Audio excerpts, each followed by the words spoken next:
Hello everyone, আসসালামু আলাইকুম। তো আজকে আমি তোমাদের জন্য নিয়ে এসেছি মিষ্টি কুমড়া ভাজির রেসিপি।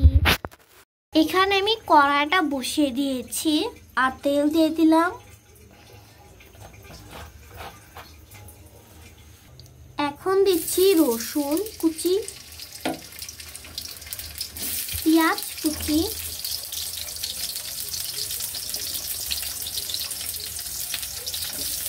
এগুলোকে ভেজে নিতে হবে।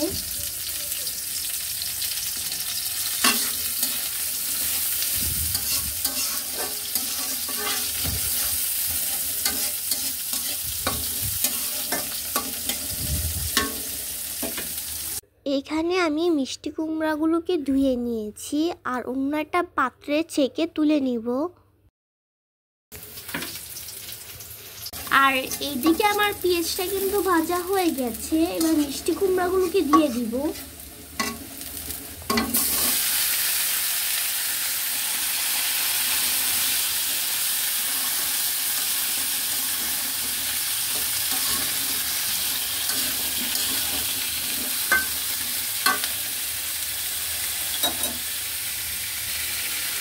পরিমাণ মতো লবণ,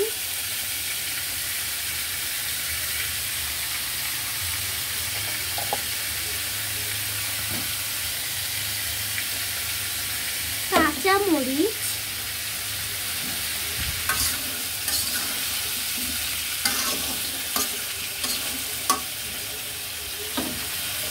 এটা ঢেকে দিতে হবে।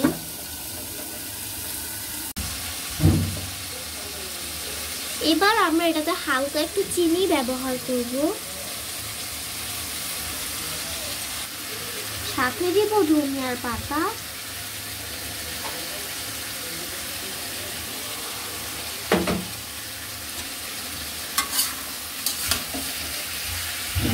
মিষ্টি কুমড়া ভাজির মধ্যে চিনি ব্যবহার করার ফলে কিন্তু ভাজিটা অনেক বেশি মজাদার হয়। তাহলে আপনারা একটু চিনি ইউজ করেন।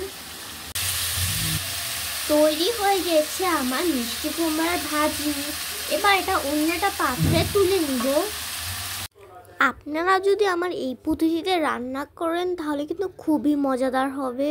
মিষ্টি কুমড়া ভাজিটা কিন্তু অনেক মজাদার হয়েছে। আপনারা এই রেসিপিটা ফলো করে তারপর মিষ্টি কুমড়া ভাজিটা কিন্তু রান্না করতে পারেন। আজকের ভিডিওটা যদি ভালো লাগে তাহলে তোমরা সবাই অবশ্যই একটা করে পারলে লাইক এবং সাবস্ক্রাইব করে দিও। আমাদের এই ছোট্ট চ্যানেলটা তোমাদের ভালোবাসা অনেক বড় হতে চলছে, আমাদের কিন্তু সাবস্ক্রাইব হচ্ছে না। প্লিজ তোমরা একটা করে আমাদের চ্যানেলটাকে সাবস্ক্রাইব করে দিও, ঠিক আছে? আল্লাহ হাফেজ। আর নেক্সট ভিডিওর জন্য কমেন্ট করবা, যা কমেন্ট করবা তাই আমার রিপ্লাই দেবো, ঠিক আছে? আল্লাহ হাফেজ।